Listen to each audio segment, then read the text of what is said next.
시편 119편 65절에서 72절입니다. 고난당하기 전과 후입니다. 고난당하기 전과 후인데 67절과 71절이 이제 고난에 관한 말씀이고, 71절 말씀 같이 읽겠습니다. 71절 같이 읽겠습니다. 고난당한 것이 내게 유익하오니 이로써 내가 주의 법궤도를 배우게 되었나이다. 고난당한 것이 내게 유익하오니, 이거 좀 치우시죠. 됐습니다. 고난당한 것이 내게 유익하오니, 내가 고난을 받은 것이 내게 유익하오니, 이는 내가 주의 법궤도를 배우려 함이니이다. 잠깐 기도하고 시작합시다. 사랑하는 아버지 하나님, 은혜 주셔서 감사합니다. 저희를 구원해 준 주님께서 또한 저희에게 여러 가지 시험과 또 단련을 주시고, 또 아버지 하나님 저희를 정같이 빚어나가심을 인해 감사합니다. 저희가 더욱더 성숙한 크리스천으로서 그리스도 예수님 안으로 점점 자라나고, 또 머리 되신 그분 안으로 자라나서 저희가 그리스도의 형상, 하나님 아들의 형상과 정확히 일치하는 그런 성도들의 모습이 되게 하여 주시길 간구합니다. 사랑하는 아버지 하나님께서 말씀을 저희 가운데 이 시간 또 은혜롭게 허락하여 주시길 원하옵고, 듣는 모든 분들이 들을 때 기쁨과 즐거움으로 받아서 또 마음에 간직하고 그 말씀이 뿌리를 내려서 모두가 열매를 맺게 해주시옵소서. 말씀이 빠져나가지 않게 하옵시고, 또 아버지는 흘러나가지 않도록, 또 마귀에게 빼앗기지 않도록 해주시옵소서. 사랑하는 아버지 하나님, 믿음과 말씀이 잘 결합하도록 해주시길 간구합니다. 그래서 모든 말씀들로 인해서 성도들에게 은혜가 차고 넘치게 해주십시오. 감사드리며 주의 성기도 합니다. 아멘. 오늘은 시편 119편의 그 9번째 글자죠. 9번째 글자인 테스로 시작되는 단락입니다. 오늘 주제는 고난의 유익입니다. 이미 저는 크리스천의 고난이 우리에게 주는 것과 고난의 유익에 대해서 여러 번 설교를 했지만 또다시 설교한 일이 전혀 지루하지 않습니다. 어떤 설교는 몇백 번을 반복하지만 여전히 다시 해야 하는 것이 많이 있습니다. 이 시편에서는 고난의 유익을 다루고 있습니다. 자, 고난의 유익을 제가 몇 가지 말해. 첫째, 고난은 믿음이 단련되고 인내를 이룹니다. 고난의 유익이 첫째 뭐냐? 믿음의 단련, 인내. 믿음의 단련이 인내를 이룹니다. 야고보서 1장 3절에 너희의 믿음의 단련이 인내를 이룬 줄 너희가 아느니라 했습니다. 믿음, 인내, 소망, 체험은 한 줄로 연결되어 있습니다. 환난을 통해서 믿음은 단련되고 또 인내가 이루어집니다. 베드로전서 1장 7절에 이것은 너희의 믿음의 시련이 불로 단련하여도 없어질 것보다 훨씬 더 귀하여 예수 그리스도께서 나타나실 때의 칭찬과 존귀와 영광으로 드러나게 하람이니라. 단련된 믿음만이 주님의 재림 때의 칭찬과 존귀와 영광으로 드러납니다. 그러니까 믿음의 단련, 이게 트라이얼, 단련이 뭐냐, 이 고난을 통해서 단련을 받는 겁니다. 그래서 고난 당하기 전에는 안 드러나고 고난 당한 후에는 드러나고 이거죠. 믿음의 단련이 되고 안 되고, 이 차이는 뭐냐, 고난의 유무다 이거예요. 둘째, 믿음의 단련, 믿음의 연단, 고난은 우리 자신의 배움과 성숙을 이룹니다. 성도는 저절로 자라지 않습니다. 믿은 후에 받는 갖가지 고난을 통해서 진리를 확실히 알고 깨닫게 됩니다. 그리고 성장하게 됩니다. 이 성장이라는 것은 고난을 자양분으로 삼습니다. 고난이 없으면 성장이 없다 이 말입니다. 오늘 본문에 내가 고난 당하기 전에 나는 길을 벗어났나이다. 그러나 이제는 나는 주의 말씀을 지키고 있나이다 했습니다. 또 71절도 내가 고난 당한 것이 나를 위해 유익하나이다. 이로써 내가 주의 법궤도를 배우게 되었나이다 했습니다. 이것이 고난이 주는 유익입니다. 요번 말하기를 욥기 3장 10절에 그러나 내가 가는 길을 그분께서 하시나니 그분께서 나를 단련하신 뒤에는 내가 정금같이 되어 나오리라 했습니다. 이는 모두 고난의 유익을 정확히 말한 것들입니다. 셋째, 고난의 유익. 하나님이 성도들에게 고난을 허락하신 것은 세상의 증거를 삼기 위해서입니다. 세상의 증거를 삼기 위해서다. 우리는 모두 이것저것 뭔가를 얻기 위해서, 눈에 보이는 뭔가를 얻기 위해서 믿는 게 아니라 진정한 가치가 있기 때문에 믿는다는 것을 이 고난을 통해서 알 수 있습니다. 기복주의는 어때요? 기복주의나 일반 종교는 고난을 당해버리면 그거 다 헛방이라고. 근데 크리스천들은 오히려 고난을 당하든 재산을 빼앗기든 뭐 죽임을 당하든 그럴 때 오히려 더 살아난단 말이죠. 그거 뭐죠? 무엇이 참인지를 확실히 보여주는 거예요. 그게 고난은 뭐냐? 우리는 모두 예수 그리스도가 유일한 구원자시고 하나님의 아들이심을 증거하기 위해서, 증언하기 위해서 부름을 받았습니다. 구약의 이스라엘은 이교도들이 가지고 있지 않은 율법에 따른 독특한 생활 방식을 통해서 하나님을 증언했습니다. 먹는 것이 다르고 결혼 방식이 다르고 명절이 다르고 종교와 문화가 완전히 달랐습니다. 이런 차이를 통해서 이 교도들에게 이 땅에 많고 많은 신들 중에서 주 여호와 하나님만이 참 하나님을 증언했습니다. 그러나 교회는 세상과 분리된 삶, 정반대의 가치관, 추구하는 목표의 차이, 물질과 육이 아닌 영과 믿음으로 예수 그리스도를 증언합니다. 모든 세상 종교는 기복주의고 현세주의고 물질주의고 육신의 안락과 복을 추구하지만 환난과 시련을 기쁨으로 여기는 유일한 무리들이 바로 크리스찬들입니다. 환난과 시련을 기쁨으로 여기고 오히려 그것을 기뻐하는 즐거워하는 유일한 무리들이 크리스찬들입니다. 땅이 아닌 하늘, 육신이 아닌 영, 현세가 아닌 내세, 물질이 아닌 믿음, 사람이 아니라 하나님, 눈에 보이는 것이 아니라 약속의 말씀을 더 추구하고 의지함으로써 거기에 소망을 두는 사람들, 그래서 예수 그리스도를 증언하는 사람들, 그들이 크리스찬들입니다. 그럼 뭘 통해서 드러나냐? 고난을 통해서 드러납니다. 고난이 있어 보면 압니다. 고난이 있어 보면. 이 중국의 금은방에서 가면요, 예전에는 금이 이게 순금인지 금이 아닌지를 테스트하는 게 몇 개 있거든. 시금석이라는 것도 있고 뭐 여러 무게 비중을 대서 한 것도 있는데, 하도 이제 요즘은 이 발달해 있으니까 무조건 톨치로요, 뜨거운 열로 지져버려요. 금을 가져오면. 그러면 도금한 거 뭐죠? 다 녹아면 금은 어떻게 되죠? 순금은 그대로예요. 녹아도 금이야. 근데 그 뜨거운 걸 녹여보면 아닌 것들은 뭐죠? 그 열에 다 끝장나 버립니다. 그거는 뭐 속일 수가 없는 거예요. 그러면 뭐 급해가지고 막 집에 있는 금붙이 막 가져오잖아요. 그러면 금방 주인은 강력한 톨치로 그냥 그 자리에 쫙 해가지고 진짜 아닌지 다 드러나는 겁니다. 아닌 것들은 전부 다 저게 돼버리니까. 그 불이 뭘 하는 거죠? 예, 순금과 가짜를 구분하는 겁니다.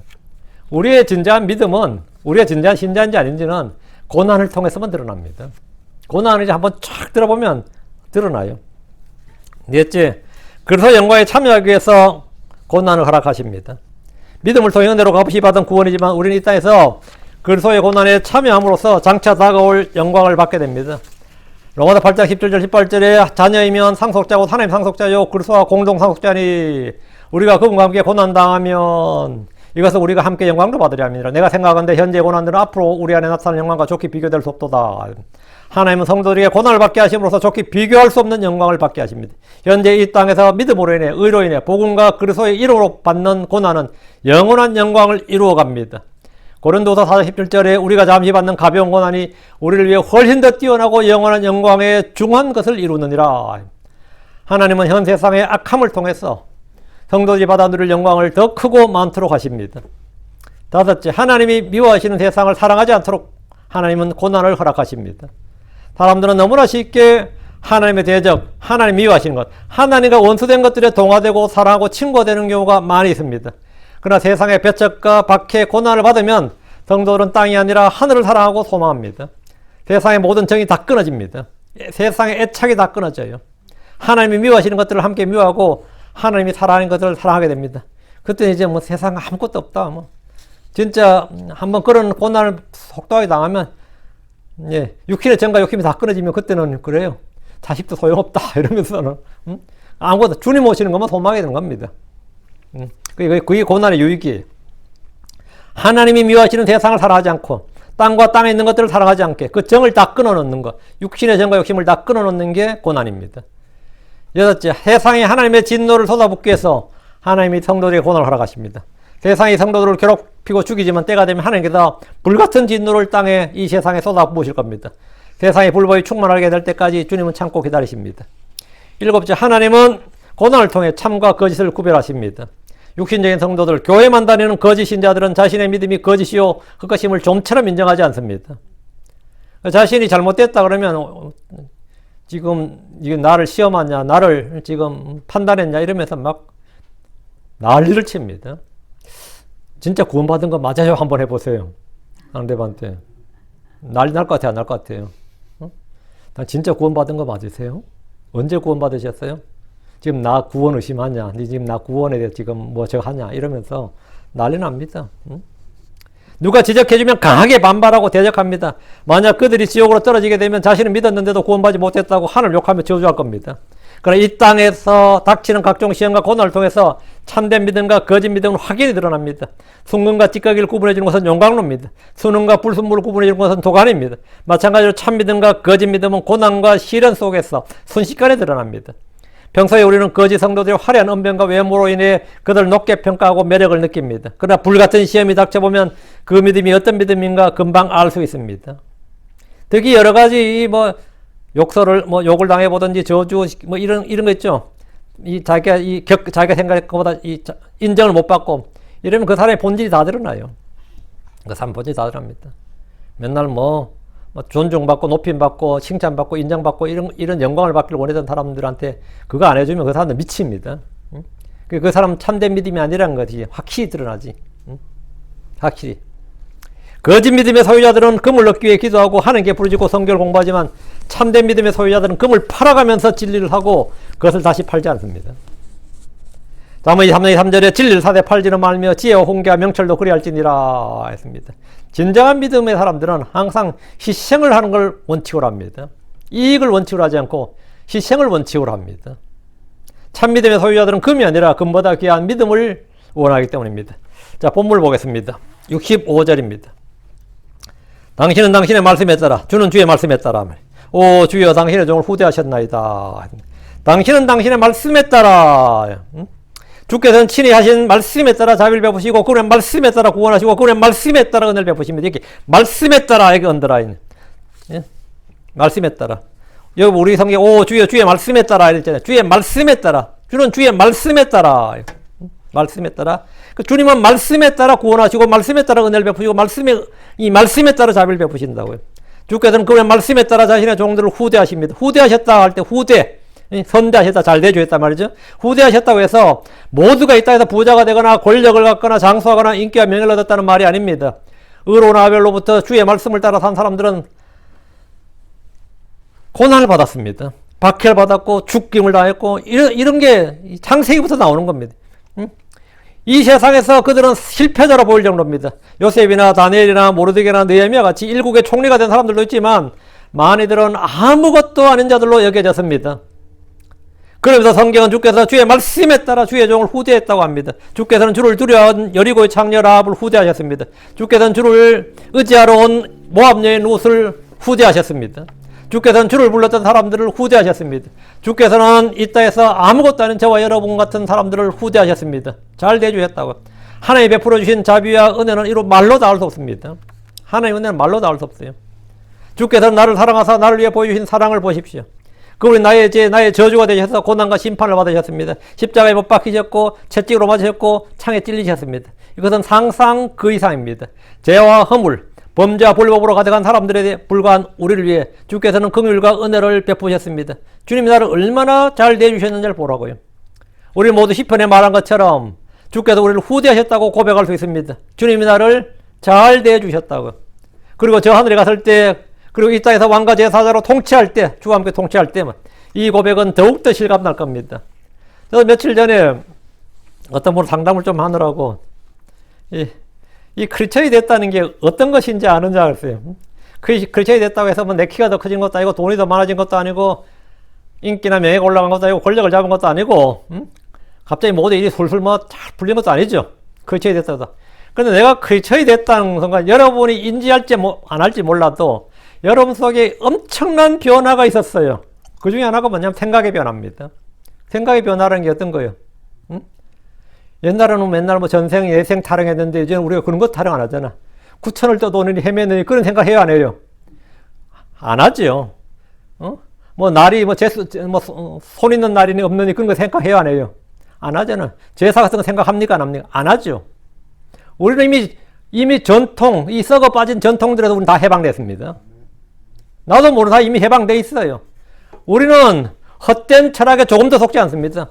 옛날에 예수 모를 때는 어땠어요? 행복이 뭐냐, 내가 사는 게 제대로 사는 거냐, 이런 걸로 맨날 고민하고, 바빠도 고민 못 살 때는 술 처먹고 고민하잖아요. 그렇잖아요? 근데 예수 믿고 나서 그런 고민 해요, 안 해요? 내가 지금 제대로 사는지 이런 고민합니까? 행복이 뭔지, 행복이 뭐지? 내가 지금 행복한 거. 그렇잖아요. 이런 거 생각한다는 자체가 이 막간 사람이야, 그 사람은. 예수 믿었다는 자체로, 예수 믿는 순간부터요, 우리는 이 답을 얻은 인생입니다. 우리는 철학적인 사고, 철학적인 질문을 하질 않아요. 모든 사람들은 다 개똥 철학자야. 내가 예수 믿고 나서 바뀐 게, 나도 개똥 철학자인데, 개똥 철학이 없어졌다는 거야. 내가 가는 길이 제대로 가는 길인가, 사는 게 다 이런 거지. 이런 말 내가 해요, 안 해요? 안 하잖아. 왜 안 하겠어요? 그런 생각 자체가 없어져 버렸다고, 언제부턴가. 이게 행복이려니. 그런 자체가 없어요. 행복이 뭔지를 누구 고민 안 한다고. 왜? 내가 행복한데. 성공이 뭔지를 고민 안 해요. 난 죽어서 어디 가는지 죽음을 고민 안 한다고. 죽고 나서 어디로, 뭐 죽어봐야 알죠. 그런 고민 자체라는, 그런 두려움 자체가 없어졌어요. 이거 엄청난 변화가 예수 믿고 나서 이미 내 안에 있었다고. 지금 여러분 다 있죠? 오, 그렇지. 그거, 여러분이 복 터진 겁니다, 그게. 이미 인생 대박 난 거예요. 그것만 해도. 그래서 뭐, 비록 이 땅에서 내가 좀, 뭐, 힘들고 어려워도, 뭐, 문제 될 게 없지. 왜? 이거는 이 나그네의 삶에서 잠시 겪는 일이야. 그 주님, 내가 너무 힘들면, 오라고 하세요. 하면 어때요? 주님, 나 좀 불러주세요. 주님, 와라. 그러면, 손 털고 가는 거지. 얼마나 좋아. 오라고 하면. 그런데 막 힘들어 죽겠는데, 주님 쳐다보고 있는데, 오라 말을 안 하네. 그럼 우리가 어떨 것 같아요? 우리는 이게 사생관이 확실하다고. 예수 믿었다는 말은요, 사생관이 확실하다고. 이거 해결된 것에도요, 여러분이 특별히 뭐 엄청난 뭐 성령 열매를 걷고 뭐 그런 거 없어도 이미 여러분 마음속에 이 생각에 엄청난 변화가 예수 믿는 순간부터 성경 안 오면부터 여러분 상상을 불허하는 이 저걸 갖고 이 변화가 이미 여러분 안에 일어났어요, 벌써. 우리는 그런 거 생각 안 하잖아. 안 그래요? 그런 거 생각해요? 자, 66절입니다. 그 크리스천이 뭐 개똥철에 빠져있다 그런 건 뭐 말도 안 되는 거지. 예, 우리는 진리의 말씀, 계시의 말씀에 의존하기 때문에 철학적 사고를 하지 않습니다. 성경에서 그냥 답을 구해버리지. 66절입니다. 내게 선한 판단과 지식을 가르쳐 주소서. 이는 내가 주의 명령들을 믿었기 때문이니이다. 킹제임스 성경에서 나를 가르쳐 주소서. 내게 가르치소서. teach me 이 구절이 15번 나와요. 우리를 가르쳐서 이 말도 7구절 나오고 우리를 가르치소서. 우리를 가르치소서. 이게 14번 나오는데 그러니까 이게 꽤 많이 나옵니다. 가르치소서 이 표현이 성경에 꽤 많이 나와요. teach me, teach us 이런 게. 내게 선한 판단과 지식을 가르쳐 주소서. 이게 기도죠. 주님께 성경을 가르쳐 달라, 주의 의를 가르쳐 달라고 기도해 보십시오. 반드시 응답됩니다. 이렇게 기도하면 여러분 100% 응답돼요. 우리에게는 평생 읽고 배우고 공부해야 될 주의 책이 있습니다. 이 책을 통해서 우리는 선한 판단을 배울 수 있습니다. 의의 판단, 옳은 판단을 내릴 수 있습니다. 이사야 8장 20절에 그들이 율법과 정언에게 구할지니 만일 그들이 이 말씀에 따라 말하지 않으면 그 까닭은 그들 안에 빛이 없기 때문이라. 말씀에 따라 말한다. 이거예요. 말씀에 따라 말한다. 진리의 말씀에 따라 답변한다. 진리의 말씀에 따라 생각하고 판단한다. 진리의 말씀에 따라 걷는다. 진리의 말씀에 따라 행한다. 이 말씀에 따라, 말씀에 따라. 근데 내가 그렇게 안 하면 그 뭐다? 그것은 그들 안에 뭐가 없다? 빛이 없기 때문이다. 빛이 없기 때문이다. 주의 법이 비치고 홍계하는 책망들은 생명의 길입니다. 주의 법은 선한 판단을 가르쳐 줍니다. 사람들은 누구나 신속하고 정확한 판단을 원합니다. 다 그렇죠. 특히 고민스러운 순간에 신속하고 정확한 판단을 원해요. 동시에 자기에게 유리한 판단을 옳은 판단, 좋은 판단으로 행합니다. 그래서 언제나 우리는 구분 판단, 잘못된 판단으로 인해서 판단으로 기울게 됩니다. 주의 판단은 내 생각과 완전히 다릅니다. 사람들의 판단과도 다릅니다. 주의 판단은 언제나 선하고 의롭습니다. 주의 판단은 구분 것, 왜곡된 것, 거짓된 것이 없습니다. 잘못된 것이 없습니다. 주님은 사람의 외모를 취하지 않으시기 때문입니다. 저는 간혹 운동 경기를 보면 심판들의 잘못된 판단들을 많이 봅니다.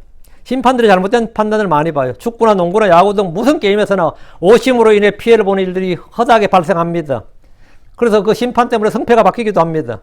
그럼 심판력 엄청 하죠.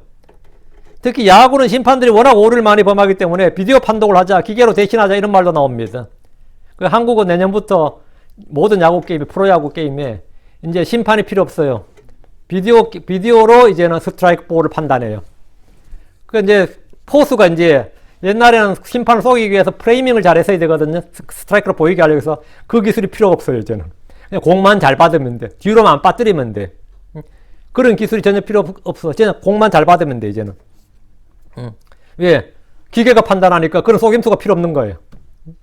하도 오심이 많으니까 사람들이 그걸 요구를 하게 된 거예요.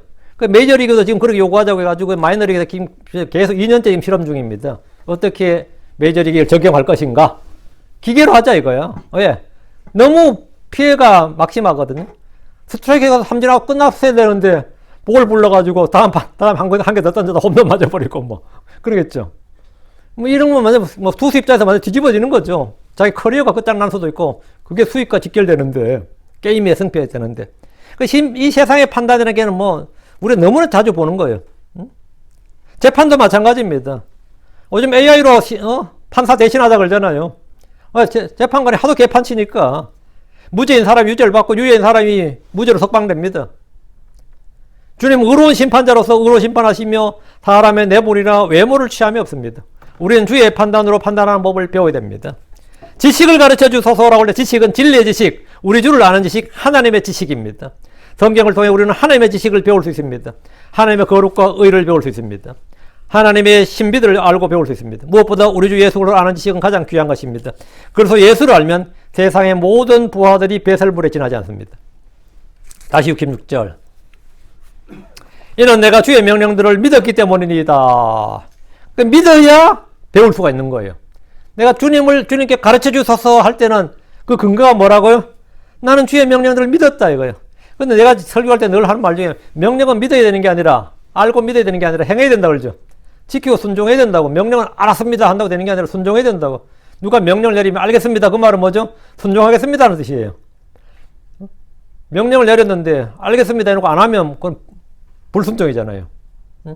명령을 내렸는데 믿습니다 그러면 야 믿습니다 하면 안 되고 해야 된다고 명령은. 근데 여기 본문이 이는 내가 주의 명령을 행했기 때문이다 이래 안 돼 있고 이는 내가 주의 명령들을 믿었기 때문이다 이제. 내가 주의 명령들을 믿었다는 말은 무슨 말이냐? 주의 명령을 주의 명령으로 믿었다고요. 사람들은 이 크리스천들이 주의 명령을 잡고 명령을 명령으로 안 믿고 명령을 훈계나 교훈으로 받아요. 명령을 권고로 받는다고. 하나님의 명령을 명령인데 권면으로 받아. 권면이니까 뭐죠? 들어보니까 권면이니까 해도 되고 안 해도 되는 거예요. 권면이면. 하나님의 명령을 충고로 생각하는 거예요. 하나님의 충고로. 하나님의 명령은 명령이라고요. 내가 주의 명령을 믿었다 이 말은 뭐냐면 하나님의 명령을 문자 그대로 명령으로 믿었다고. 주의 법을 법으로 믿었다는 거예요. 근데 오늘 크리스천들이 왜 이렇게 순종이 안 되느냐? 명령을 명령인 줄로 몰라요. 명령을 뭘로 하는 거죠? 교훈이나 훈계나 권면 정도로 합니다. 내가 목사님이 우리 교회 성도한테 그래 담배 끊으세요 그러면 그게 권면이에요 명령이에요. 나는 명령으로 하는데 듣는 사람은 아이고 알겠습니다 목사님 혹시 웃어. 명령으로 안 맞거든요. 그 할 수 없이 내가 명령입니다 그러면 어떻게 반할 것 같아요? 술 끊으세요 명령입니다 그러면 어떻게 할 것 같아요? 알겠습니다 목사님 그럴 것 같아요? 순종하세요 명령입니다 그러면 지가 뭔데 뭐 이러면서 이런다고 분명히 뭐 볼 것도 없어요. 지가 뭔데 목사지 뭐 이러면서 중얼중얼하고 나오나 봐라 그러고 뭐 이런 식이라고 당장 명령이란 게 그런 거예요. 지가 뭔데 나와주는 것만 고마운 줄 알아야지 뭐 이러고. 그게 오늘 목사들이 명령을 할 수 있어 없어요? 못하죠. 명령 못하면 사정을 해야 돼. 담배 좀 끊어주세요. 교회 좀 나와주세요. 내가 다음 주에 교회 꼭 나오세요. 그러면 그게 여러분 생각이기에 사정하는 것 같아요. 명령 같아요. 나는 다 명령을 냈어. 여러분 사정으로 들었는지 몰라도 명령을 냈어요. 근데 말 안 들어. 여러분 그게 다 불순종으로 쌓이는 거예요. 나는 그 뭐 말 안 듣는다고 내가 그런 폐기를 하겠어. 뭐 징계를 하겠어. 제명은 못 시키잖아. 한 명이 귀한데. 제명시키겠어? 그거 하나 뭐 나오라고 나오라 했는데 안 나왔다고 뭐 제명시키겠어? 어떡하겠어? 뭐 좀 해오세요 그러면은. 근데 목사님이 되게 사정하시던데 노땡 큐 해버리면 뭐 이거면 이 가불이 바뀌어가지고 지금 물론 내가 뭐 성진자긴 한데 난 난감하죠. 이게 지금 주님이 꼭 그 꼴이에요. 하나님 아버지 뭐 해주십시오. 그럼 주님이 뭐라 할 것 같아요? 알겠습니다 사모님. 이래야 되는 판국이 됐다고 지금. 예 알겠습니다 사모님. 즉각 시행하겠습니다. 기도하신 대로 제게 기도하신 대로 들어드리겠습니다. 뭐 이런 거라고. 알라딘의 요술램프 지니가 뭐 하나님인가? 문지르면 그냥 나와서 뭐든지 소원만 말씀하세요. 들어드리겠습니다. 뭐 이거요? 주님의 명령을 명령으로 하라 이거예요. 명령으로. 이는 내가 주의 명령들을 믿었기 때문이다. 주의 명령들 주님의 명령으로 믿어라. 주의 명령을 모세의 말로 믿은 것이 아니라 조상들의 전통이나 관습이나 철학으로 문화로 인식으로 믿은 것이 아니라 문자 그대로 주 하나님께서 직접 내리신 명령으로 주의 법으로 믿었다는 겁니다. 크리스천들이 주의 명령을 명령으로 받지 않고 훈계나 권면으로 충고나 이런 키로 사정해 주는 걸로 믿는 사람은 그렇게 받는 이들이 있습니다. 설교하면 그걸 사정한 줄 알아요, 자기한테. 아, 우리 목사님 보면 되게 간곡하게 말씀하시더라고요. 간곡 같은 소리 하고 있는데 명령했다. 간곡은 무슨 간곡이야. 주의 법으로 생각하는 것이 아니라 좋은 말씀 정도로 생각하는 이들이 간혹 있습니다. 간혹이 아니라 대부분 많아요. 주의 명령을 명령이라고 믿는다면 거기에는 순종과 복종 외에는 아무 다른 것이 다른 변명 핑계가 필요치 않습니다. 여러분은 성경에 기록된 주의 명령들을 주의 명령으로 생각하고 받아들입니까? 그렇지 않으면 모든 불순종은 명령 불복종에 해당됩니다. 그건 항명죄입니다. 거역하는 죄예요. 특히 그리스도의 군사들에게 명령 불복종은 항명에 해당하고 전쟁터에서 항명은 재판 없이 즉결 처분으로 사형도 가능합니다. 하나님의 법을 법으로 알면 나는 반드시 지켜야 한다는 의무감이 생깁니다. 주의 명령을 명령으로 받을 때 나는 뭐다? 순종의 의무가 생겨요. 그 복종에 대한 책임감이 생긴다고. 주께서 명령하셨는데 이렇게. 주께서 말씀하셨는데가 아니라 주께서 명령하셨는데 하면 무게감이 다르잖아요. 말의 무게가 다르잖아요, 벌써. 응? 말의 무게가 다르죠. 제가 우리 애한테도 할 때도 뭐 하면 이거 하라 그럴 때는 그게 명령이거든요. 그건 들었냐 못 들었냐 내가 물어봐요. 들었다 그러면 왜 안 하냐고 그러죠. 왜 안 하냐고 그러죠. 응? 시편 기자는 주의 명령을 문자 그대로 주님이 주신 명령, 주님이 내게 주신 명령으로 믿었습니다. 사도 바울은 편지를 쓰면서 내가 쓴 이 글들이 주의 명령인 줄로 인정하라고 했습니다. 고린도전서 14장 37절에 내가 너에게 쓰는 것들이 주의 명령들인 줄 인정할지니라. 내가 너에게 쓰는 것들이 로마서든지 고린도서든지 갈라디아서든지 에베소든지 빌립보서 골로새서 다 뭐야? 주의 명령들인 줄로 인정할지니라. 이건 바울이 쓴 글인데 이게 아니라 주의 명령들인 줄로 인정해라. 이거. 주의 명령들인 줄로 인정할지니라. 그래 우리가 그 말씀을 받을 때 이게 주의 명령으로 받는 거지. 여러분이 성경 읽을 때 어떻게 받습니까? 주의 명령으로 받아야지. 주님이 여러분에게 사정하는 것 같아요. 제발 죄짓지 마. 이렇게. 자, 67절입니다. 내가 고난 당하기 전에 나는 길을 벗어났나이다. 그러나 이제 나는 주의 말씀을 지키고 있나이다. 이것은 고난의 유익을 말해줍니다. 시편 기자는 자신이 고난 당하기 전에는 길을 벗어났다고 합니다. 길을 벗어났다는 것은 주의 길, 진리의 길, 의의 길을 벗어났다. 말이에요. 사람은 평안할 때, 번영할 때 주를 잊고 더 많은 죄를 짓습니다. 이스라엘은 가나안 땅에서 급격히 부패하고 타락했는데 먹고 배가 불렀기 때문입니다. 유럽은 급격한 경제 성장을 이루면서 교회가 몰락했습니다. 미국도 지금 너무나 잘 삽니다. 덕분에 교회들은 기업이 되었고 성도들의 신앙은 형식적이 되었습니다. 고난 당하기 전에 나는 길을 벗어났다는 말대로 대부분의 사람들이 주를 찾는 계획이 이유를 물어보면 감당할 수 없는 고난 위기가 많습니다. 어려움을 모르고 살 때는 주를 찾아도 그냥 형식적입니다. 그러나 질병이나 파산이나 사별이나 죽음 같은 극한의 두려움이나 고통을 겪을 때면 주를 찾고 부르게 되는데 그건 진심입니다. 그때는 다 진심이에요. 응? 진심이라고. 서원 기도를 하거나 맹세를 하기도 합니다. 시편 기자도 그러나 이제는 주의 말씀을 지키고 있나이다 라고 하는데 이 말은 고난을 당한 후를 말합니다. 사사기에 보면 이스라엘은 고난을 당할 때마다 주를 찾고 부르짖었습니다. 그러다 평안이 오면 다시 죄를 지었습니다. 므낫세는 유대 역사상 가장 악한 왕으로 평가받는 왕입니다. 가장 사악한 왕이에요. 히스기야 왕의 아들 말이에요. 므낫세. 그는 우상숭배를 일삼았던 왕입니다. 아시리아 왕의 군대 대장들은 므낫세를 붙잡아서 가시들 가운데 넣고 족쇄로 결박해서 바벨론으로 끌고 갔습니다. 그는 바벨론에서 고통을 받을 때 자기를 낮추고 주님을 불렀습니다. 역대기야 33장 12, 13절에 보면 그가 고통 중에 있을 때에 주 자기 하나님께 간청하고 자기 조상들이 하나님 앞에서 크게 자기를 낮추어 그분께 기도하였으므로 그분께서 그의 간청하는 말을 받으시며 그의 간구를 들어서 그를 다시 예루살렘으로 그의 왕국으로 데려오시며 그때 므낫세가 주 그분께서 하나님이신 줄을 알았더라 했습니다. 그가 고난을 받은 후 주 그분께서 하나님인 줄 알았습니다. 이것이 고난의 유익입니다. 므낫세 같은 악한 왕도 진짜 고생하니까 뭐가 되는 거죠? 주를 찾고 주를 알게 되었다는 거예요. 이게 고난의 유익이에요. 68절입니다. 주는 선하시며 또 선을 행하시오니 내게 주의 법규들을 가르쳐 주소서. 주는 선하십니다. 그리고 선을 행하십니다. 하나님 한 분 외에 선한 이가 없습니다. 이것은 우리 주께서 하신 말씀입니다. 우리는 어려서부터 그 생각하는 것과 상상이 항상 악할 뿐입니다. 주께서 물로 세상을 심판하신 후에 내가 다시는 사람을 인하여 땅을 저주하지 아니하리니 이는 사람이 마음에서 상상하는 바가 어려서부터 악하기 때문이라. 사람의 마음은 모든 것보다 거짓되고 극도로 사악합니다.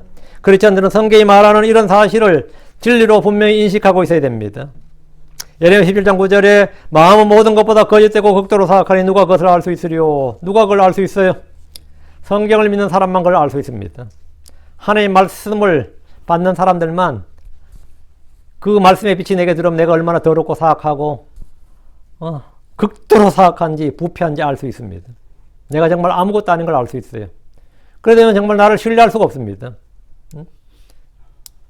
나를 신뢰할 수가 없다고요. 주께서는 선하십니다. 그분에는 어둠이 없고 거짓이 없고 교활함이 없고 변함이 없습니다. 그분 안에는 더러움이 없습니다. 그분은 선하시고 거룩하시고 의롭습니다. 선을 행하고 죄를 짓지 않는 사람은 없습니다. 그러나 주님은 선하시며 또 선을 행하십니다. 우리는 그분의 선하심을 인정하고 고백합니다. 시편 기자는 주님의 어떠하심을 말한 후에 내게 주의 법규들을 가르쳐 주소서 했습니다. 이게도 계속 반복되죠. 가르쳐 주소서 이렇게. 시편 기자의 가장 간절한 기도 중에 하나는 내게 가르쳐 주소서입니다. 주의 말씀, 주의 법, 주의 의 가르쳐 달라고요. 우리는 배워야 하기 때문입니다. 배워야 합니다. 항상 배우나 진리의 지식에 이르지 못한 이들도 있지만 하나님의 뜻은 모든 사람이 구원을 받고 진리의 지식에 이르는 것입니다. 주님께서도 내게 배우라고 하셨습니다. 배우지 않으면 알 수 없습니다. 주께 가르쳐 달라고 하면 주님은 내게 배울 수 있는 사람을 보내주시거나 그런 환경을 조성해 주십니다. 그 중에 하나가 고난을 보내주시는 겁니다. 고난은 성도들에게 배움과 깨우침을 주는 가장 효과적인 학습 도구입니다. 하나님 우리에게 죄악된 대상을 가르쳐 주시고 내가 누구인지 어떤 사람인지를 가르쳐 주시고 또 사람들의 본래의 모습과 육신을 가르쳐 주십니다. 주님의 선하심과 의로우심, 거룩하심을 가르쳐 주십니다. 동시에 우리가 신뢰하기 쉬운 재물이나 육신의 아름다움이나 힘이나 집이나 신분 등이 아무것도 아닌 것도 가르쳐 주십니다. 이런 것을 배우는 것은 너무나 고통스러울 수 있습니다. 그러나 우리는 주께 배워야 됩니다. 배워야 돼요. 이 현실에서 뭘 배운다는 게 그게 그냥 이론대로 배우는 게 아니라고요. 정말 위험한 순종이라고 다들. 이 순종이라는 것은 항상 순종은 결과는 엄청 항상 좋지만은 이 순종을 하기로 마음먹고 결단할 때는 두렵고 떨리는 일들이에요. 항상. 그래서 항상 우리가 순종할 때는 언제나 위험한 순종이라고 그래요. 위험한 순종이라고. 다니엘이 율법에 순종한 일이 위험했을 것 같아요? 안 위험했을 것 같아요? 위험천만이죠. 다니엘의 친구들이 절안할 때 그게 낭만적으로 그냥 개겼을 것 같아요. 낭만적으로 까시고 우린 절 안 해 하면서 뒷다리 딱 짚고 안 해. 이랬을 것 같아요. 그들이 그 결단을 할 때 그 결단은 그들의 생명을 거는 거였습니다. 생명을 거는 정도 아니라 이미 죽음이지 뭐 그 자체가. 여러분 애쓰다가 죽으면 죽으라 그게 말이야 멋있지. 말이야 멋있지. 그게 보통 이야기냐고 다. 우리가 어떤 걸 결단한다는 게 말이죠. 주의 뜻을 행하리라 결단한다는 게 진짜 이러다 내 인생 끝장나는 거 아닌가 싶을 때가 있어 없어요? 아니 그런 기회 자체가 없었나? 그런 기회 자체가 없었어요? 순종할 일이 없었으면 모르겠다. 이 순종은 항상 위험한 순종입니다. 아니면 수고롭거나 최소한 귀찮거나요. 그걸 감당하면서 하는 겁니다. 그거 감당하면서. 최소한 귀찮음을 극복하면서 하는 거예요. 여러분이 내가 남은 행에는 교회 꾸준히 나오겠다. 그거 귀찮은 일이죠. 내가 매일 성경 읽겠다. 그것도 쉽지 않는 일이에요. 최소한 귀찮음을 극복해야 됩니다. 최소한 귀찮은 것 정도는 극복해야 돼요. 늘 내가 주의 말씀 읽고 내가 그걸 정리하겠다. 그거 쉽지 않는 일입니다. 시간 들죠. 돈 들지. 돈 안 드나? 하여튼 힘이 들어요. 그리고 귀찮아. 최소한 귀찮음은 극복해야 된다고. 순종을 하려면. 자, 69절입니다. 교만한 자들이 나를 대적하여 거짓을 꾸몄나이다. 그러나 나는 내 온 마음으로 주의 훈계들을 지키리이다. 교만한 자들에 대해서 이미 여러 번 말씀드렸습니다. 겸손은 자기를 낮추는 겁니다. 하나님 앞에서 자기를 낮추고 다른 사람을 나보다 낮게 여기는 것. 그게 겸손이죠. 교만이와 반대로 자기를 높이는 겁니다. 다른 사람을 깔아뭉개는 거죠. 한국 사람들은 유교 문화의 바탕을 둔, 이 배경이 그래요. 유교 문화의 바탕을 둔 문화권에서 살면서 이 서열의식이 강합니다. 그래서 이 문화 자체가 유교 문화권에서 태어났기 때문에, 그리고 자랐기 때문에 굉장히 서열의식이 강해요. 그래서 사람들은 먼저 이름을 묻고 다음에 바로 묻는 게 뭐죠? 나이예요. 나이가 어떻게 되는가? 왜 물어? 나이로 일단 서열을 정해버립니다. 내가 언니네, 내가 형이네, 내가 선배네. 나이로 일단 해버려요. 그러고서 직장, 학교, 집안 등 사적인 질문이 이어지는데 이것들이 모두 비교를 위한 정보 수집입니다. 그리고 그 사람 어느 정도로 대할 것인가, 내가 그 사람 어느 정도로 대접할 것인가, 서열을 마음속에서 정하는 거예요. 이 사람 내가 좀 잘 대해줘야 되겠구나. 이 사람은 이거를 내가 마음속에 정한다고. 지금 외모로 지금 사람을 정하는 거예요. 교회 와도 구원받은 지 몇 년이 되는지 딱 묻고, 아직 어린아이네 라고 하면 자존심 상해하는 분들 꽤 많습니다. 그래서 각 구원받아서 저 옛날에 구원받았어요. 그런 분들 있고, 내가 괜히 잘못하다가 초신자 취급받으면 자기 저거 비위상한단 말이죠. 오래되었다고 영적인 것도 아니지만 그것으로 영적 서열을 정해버립니다. 누군가 비교해서 우열을 가리면 거의 교만 아니면 열등감만 남습니다. 교만한 자들이 나를 대적하여, 성경이 말하는 교만한 자는 주와 그분의 말씀에 대한 마음과 태도를 통해 알 수 있습니다. 주의 말씀에 두려워 떠는 이가 겸손한 사람입니다. 주의 말씀을 믿고 순종하고 따르고 행하려는 사람이 겸손한 사람이에요. 그렇지 않은 사람은 교만한 사람입니다. 그게 교만한 사람이에요. 교만한 자들, 자기를 자랑하라고 줄대는 자들은 교만한 자들입니다. 뭔가 아는 체 하려는 자들도 교만한 자들입니다. 이런 사람들은 정말 성경을 알고 주를 아는 사람들을 보면 그 사람을 교만하다 건방지다며 화를 냅니다. 저는 크리스천들 목사들을 수도 없이 많이 봐왔습니다. 진짜 전에 어떤 개떡 같은 어떤 목사가 개떡 같은 말 하더라고요. 그래서 제가 성경 그렇지 않습니다. 그건 틀렸습니다. 이렇게 말했습니다. 그때부터 그분이 지금까지 저를 교만하다고 몇십 년을 외치는데 보험 외파는도 아니고 가면 그냥 윤영재 교만하다고. 그래가지고 아마 이쪽 킹잼드 교회에 나 교만하다 소리 안 들어온 사람이 없을 거야. 아마 하도 전파해가지고 예수를 그렇게 좀 전파하지. 딱 하나예요. 그때 그 사건 하나야. 성경은 성경 그렇게 말하지 않습니다. 그렇지 않습니다. 틀렸습니다. 그랬더니 지만 옳다 그러고 교만하다고 난리치는데 누가 교만한 자입니까? 육신의 성령을 대적하듯이 육신에 속한 자들은 영에 속한 자들을 대적합니다. 교만한 자들은 겸손한 자들을 대적하고 거짓을 꾸며냅니다. 예수님을 대적하고 스데반을 대적하고 사도 바울을 대적했던 사람들은 교만한 자들이었고 그들은 모두 거짓을 꾸며냈습니다. 그러나 이러한 현실 속에서 우리는 좌절하거나 낙담하거나 맞대어 욕하거나 저주할 필요가 전혀 없습니다. 이런 때에 내가 할 일이 뭐냐 나오죠. 그러나 나는 내 온 마음으로 주의 훈계들을 지키리다. 이게 한국에서 유명한 말 있잖아요. 개는 짖어라. 그런 게 있잖아요. 개가 짖든 뭐가 짖든 기차는 간다 그러잖아요. 응? 그거 신경 쓸 거 없다고. 니들은 짖어라 이거야. 그러나 나는 내 온 마음으로 주의 훈계들을 지키리다. 또 이거 듣고 또 열받는 사람 많겠네요. 또 이거 나를 겨냥했다 해가지고.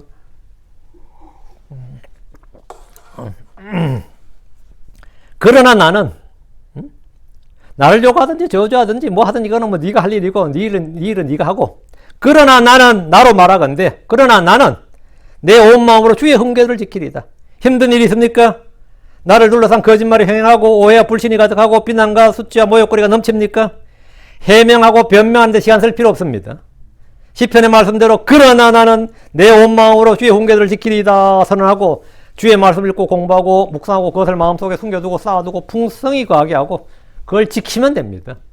마음을 지키고 말씀을 지키면 돼요. 말씀을 지키면 마음이 지켜지고 마음을 딱 지키면 말씀이 지켜지고, 마음을 지켜서 말씀을 빼앗기지 않도록 하고 마음에서 흘러나가지 않도록 하십시오. 그것이 성공이고 형통이고 복입니다. 아무렇지도 않습니다. 아무렇지도 않아요. 70절입니다. 그들의 마음은 기름덩이같이 살쪘나이다. 그러나 나는 주의 법을 즐거워하나이다. 좀 더 요즘 말치로 표현하자면 기름덩이같이 살쪘나이다. 이 말은 디룩디룩 살쪘나이다 이 말입니다.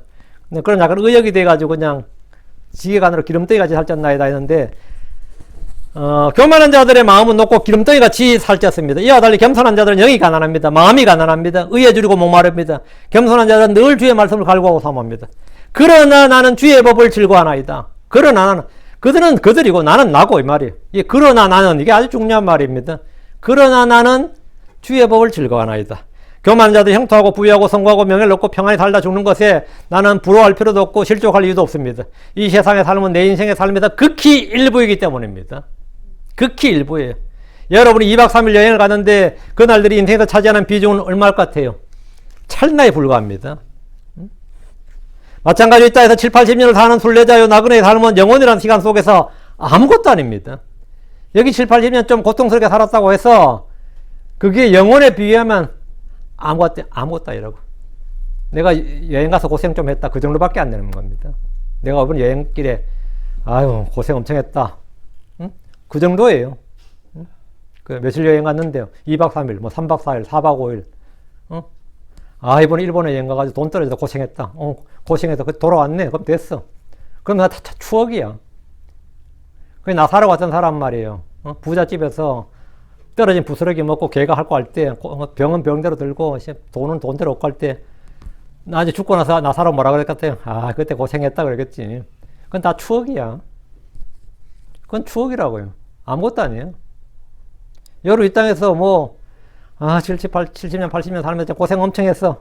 그, 아름다운 추억입니다. 그 아무것도 아닙니다. 아름다운 추억이에요. 응? 그냥 뭐, 그 7, 80년 살면서 참 별일 다 했었지 뭐 하면서, 응? 예. 우리는 순례자의 나그네에 살면 영혼의 시간에 비교해 보세요. 나의 삶의 그 본격적인 시작은 여기가 아니라고. 나의 본향에서의 삶은 저기라고. 나의 영구한 집 도시는 저 하늘에 있습니다. 내 인생의 진정한 삶은 저 하늘에서 시작되는 겁니다. 이 한국 사람들은 등산을 가도요, 화장을 하고 옷을 차리고 갑니다. 희한하대.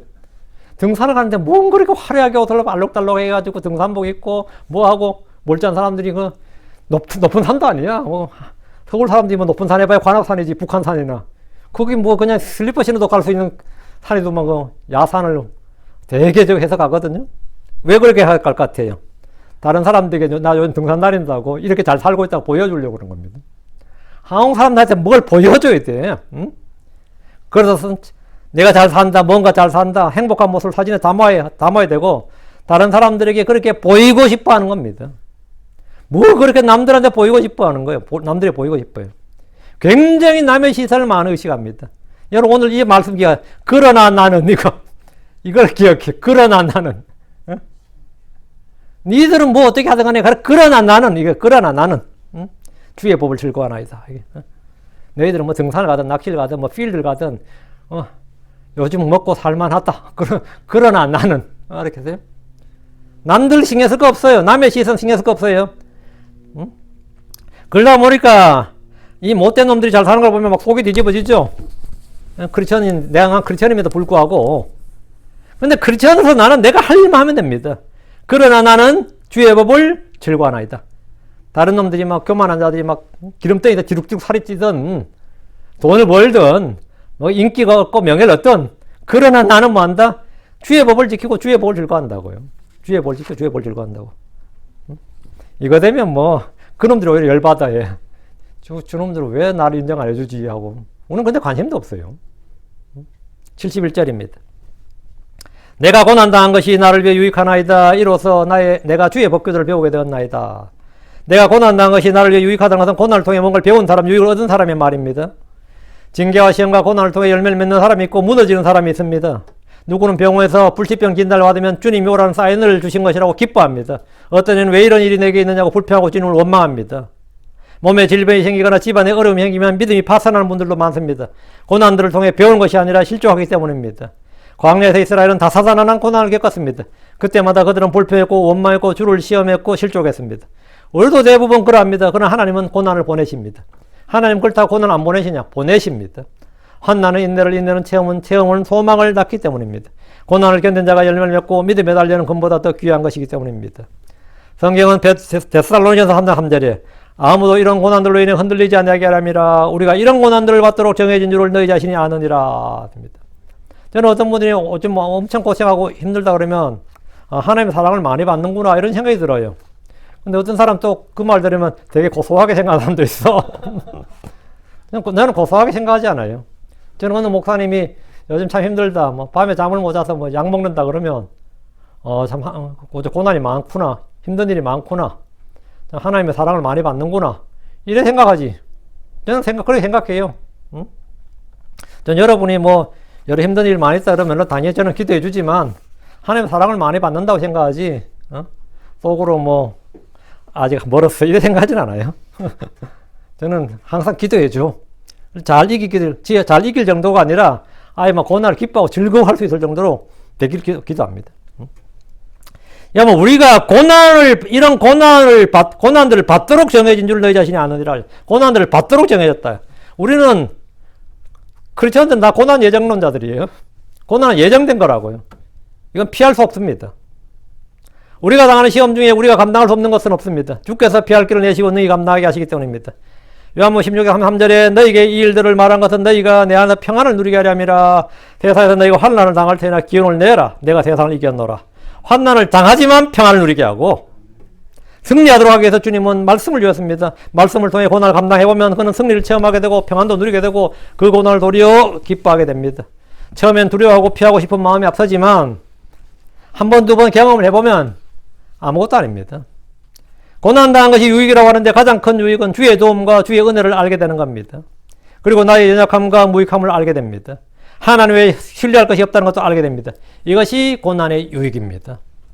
고난을 통해 얻는 유익은 주의 법규들을 배우게 되는 겁니다. 고난을 통해 얻는 가장 큰 유익, 주의 법규들을 배우게 된다. 주를 신뢰하게 되고 주를 소망하게 됩니다. 많은 영적 유익과 교훈과 배움들이 고난을 통해 주어집니다. 고난을 통해 주어진 것은 고난 없이는 주어지지 않는다는 겁니다. 고난의 유익 중에 가장 현실적인 것은 이 땅에, 이 세상에 또 내 안에, 내 육신 안에 있던 소망이나 애정이나 신뢰 등을 모두 부숴주고 끌어준다는 겁니다. 이게 내가 그 약간의 미련 갖고 있었던 모든 것들이 다 끊어진다는 것. 극심한 고난을 겪으면 땅이 아닌 하늘, 사람이 아닌 하나님만 바라게 되고 이 땅과 이 땅에 있는 것들에 있던 일말의 미련도 모두 사라집니다. 육신의 정과 욕심을 확실히 끊어준 것이 고난입니다. 뭐 이 고생하면서 왜 살겠노? 그래서 뭐 주님 나를 좀 데려주시옵소서. 제가 정말 은혜를 입었으면 주님 나 좀 데려가 주십시오. 이런 게 막 저절로 나온다고요. 저절로 나와요. 72절입니다. 주의 입의 법이 내게는 수천의 금은보다 더 나으니이다. 주의 말씀의 가치를 말합니다. 주의 말씀이 내게는 수천의 금은보다 낫습니다. 일용할 양식보다 귀합니다. 많은 노량물 얻는 것보다 더 기쁩니다. 주의 입의 말씀 그 법을 받으십시오. 그것이 생명을 주고 지혜와 명철을 주고 믿음과 소망을 주고 힘을 줍니다. 주의 말씀이 영이요 생명입니다. 주의 말씀은 살아있고 권능이 있어 믿는 자들 안에서 효력있고 권능이 일합니다. 나를 변화시키고 성장시킵니다. 여러분이 주의 말씀을 가지고 있다면 수천의 금은보다 더 나은 것, 귀한 것, 많은 것, 큰 것을 소유하고 있습니다. 여러분은 모두 지상의 어떤 부자보다 더 큰 부자들입니다. 여러분은 이미 하늘에 속한 모든 영적인 복으로 복을 받은 자들입니다. 여러분은 행복한 자들입니다. 여러분 약속의 상속자들이, 여러분 유혹을 받기로 주님의 보상을 받기로 정해진 자들입니다. 하나님의 영광스러운 모습, 그분의 형상으로 그분의 형상이 일치되도록 정해진 자들이.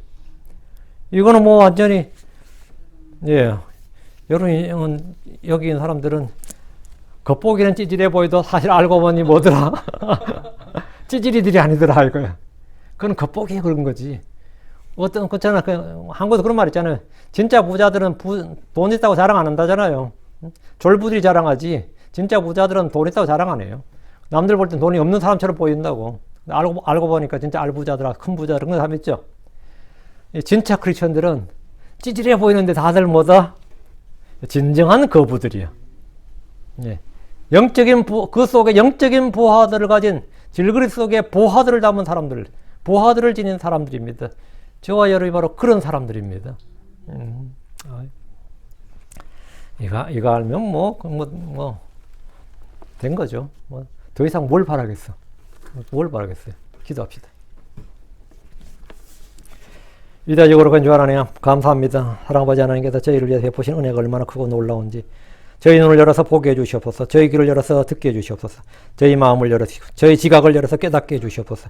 지혜와 계시형을 늘 넘치게 부어주시옵소서. 사랑아버지 하나님, 이 정말 성경 속에 이 주의 보화들이 얼마나 많이 담겨있는지, 또 아버지 저희가 주시고자 하신 것들이 얼마나 크고 놀라운지 저희가 다 상상할 수가 없는 것들인데, 아버지 하나님 많은 이들이 이 수천의 금은보다 귀한 것들을 버려두고 아버지 하나님 오히려 저희가 금은을 구하기 위해서 애쓰는 것을 봅니다.